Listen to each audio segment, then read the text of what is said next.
Hi, my name's Amira, welcome back to my channel. Today I'm here reviewing the Fenty Beauty foundation for you on my dry skin. Now I'm not doing a wear test, and that's because I have worn this pretty much every single day for the last week. Some of them 12, 13 hour days.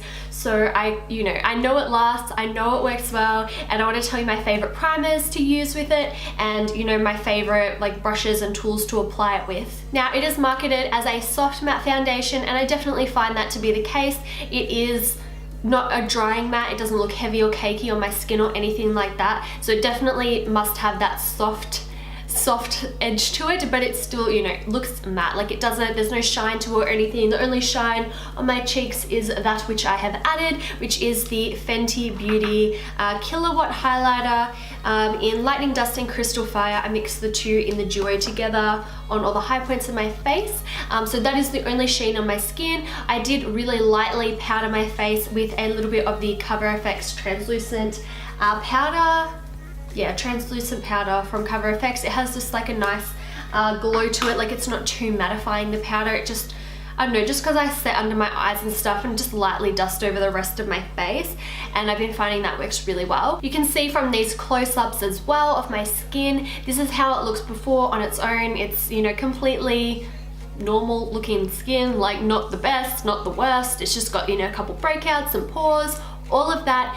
Here's how it looks with the foundation freshly applied, not the rest of my makeup finish or anything, just a smidge of corrector under my eyes. And then here it is up close, all completely finished. Now I had the lights right down so you can really see everything on my face, because when the lights are really nice and bright, I look flawless, and in real life I do not look flawless. So I just wanted you to be able to see a little bit more of what's going on with my skin. Now for the last week I've pretty much just been applying it with a damp beauty blender, and that has worked beautifully. Today I tried applying it with my favorite foundation brush, the Sigma 3D HD Max Kabuki, and I found that because I have the more dry skin type, it really applies better with a damp sponge, just to press in a little bit of extra moisture into my skin. If you don't have dry skin, I don't know why you're watching my review for dry skin, but you could definitely get away with applying it with a brush, and this one is awesome. I have a code for Sigma and I'll leave that down below.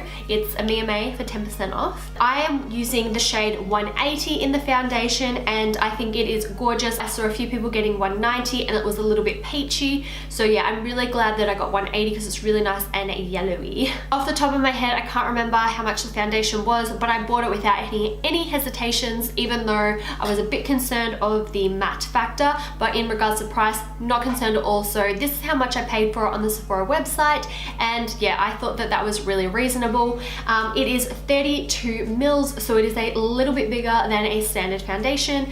The bottle is a frosted glass, and then the lid is just that kind of pinky pearlescent white type deal, and then it has a pump in it. So guys, I love foundations with pumps in them. I hate having to get all messy pouring foundations out. That's not my deal. I need a dropper or a pump of some kind, otherwise it's just, it is such a waste of time and effort and energy getting it out, and product. Whenever I pour it out, I waste so much, so I'm really enjoying that. Now, what I've used it with today is the Too Faced Hangover Primer. I've used it with this one a few times during the week as well. This just kind of works really well to just hydrate my skin, just so that it's not grabbing in any spots. It's not silicone-y or anything like that. So that's why I've used it, just so you can really see how the foundation looks pretty much on its own. I don't really find this primer makes my makeup last ages longer or anything like that. It just stops it from grabbing to dry patches because it hydrates those dry patches.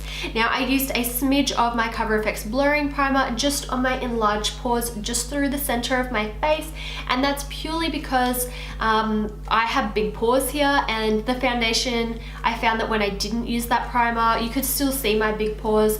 It didn't make them look any worse than normal, but it just didn't disguise them.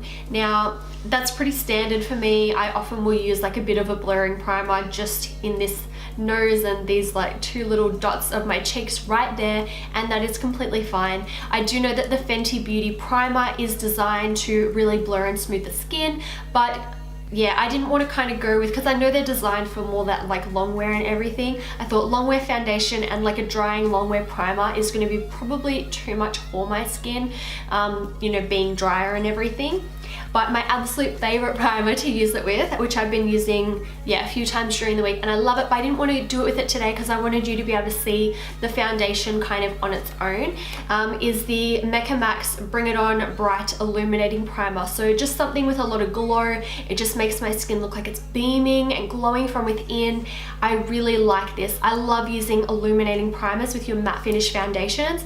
It just still gives you that just extra lit from within glow, and it works really well on my skin type. So that's my favorite way to kind of apply this foundation. So yeah, I didn't want to chat for ages. There's plenty of wear tests if you really want to see a wear test, but since I've already been wearing this foundation so much, I can tell you, you know, it works really well on me. At the end of the day, at the end of, you know, like 10, 12 hours, if I really wanted, I could go in with a bit of Fix Plus just to kind of rehydrate and add a bit more moisture back into my skin, but that's all I would need to do. Other than that, it looks completely fine. At the moment, I don't have any Fix Plus or anything on like that. Normally, I would finish my makeup with a little bit of that. Let's just do that now.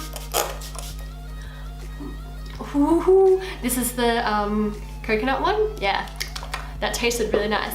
So yeah, that just kind of makes it even like a little bit more soft matte, but guys, it's so beautiful, and I really was not sure how it would work on my dry skin, and it works so well. So if you are on the fence about trying it because you have dry skin, definitely, I think, take the plunge. It works really well for me, as long as, you know, I prep my skin, like I make sure I well moisturize and stuff beforehand, and then I make sure that, yeah, I apply my primers, you know, that are gonna hydrate my skin and not matte it out any extra, and then yeah, damp sponge, just to press extra moisture in, and it's a-okay. It's not really any extra effort or anything like that. I just change up, you know, specific products that I would use beforehand normally. But yeah, I've got like a whole drawer full of primers. I just make sure I go for a more hydrating one. That's pretty much it. I hope you found this review helpful. If you have tried the Fenty Beauty foundation, let me know below, and let others know below as well your you know, thoughts and opinions on it and how it went for you, as well as your skin type.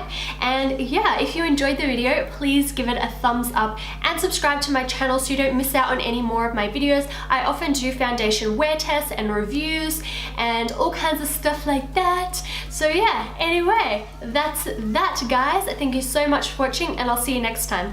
Bye!